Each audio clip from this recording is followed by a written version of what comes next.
Ang sayaw ng pulilan ay nagpapakita ng tradisyon ng mga Pulilenyo.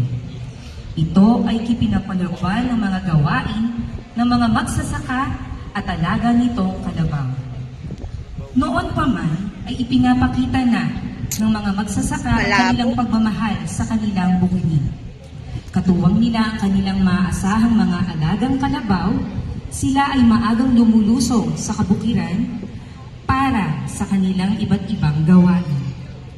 Dahil sa sadyang masayahin ang mga Pulilenyo, na ipapakita nila ito sa pamamagitan ng pag-awit at pagsasayaw habang sila ay namamahina pagkatapos ng mabigat na gawain. Dito nabuo ang sayaw ng pulilan, kung saan ipinapakita ang iba't ibang kilos gaya ng pag-aararo, pagbungkal ng lupa, pagtatanim, pag-ani, pagbabayo at pagtatahi. Dahil rin relihiyoso ang mga Pulilenyo, kasama ang kanilang mga kalabaw, sila ay nagtutungo sa kabayanan sa araw ng kapistahan.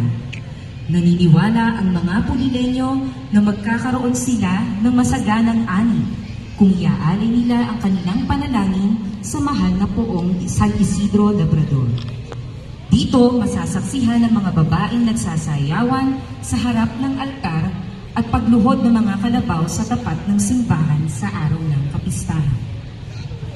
Halina at ating pong saksihan ang sayaw ng pulilan na sinaliksik at sinulat ng ikalawa sa 4 na mananayaw ng pulilan. Ang inyong lingkod, Ginang Rona Leon Lopez, at nag-areglo ng tugtog, Ginang Catherine O. Bacarian. Palakpakan po natin ang sayaw ng pulilan, sayaw ng lumuluhod na kalabaw.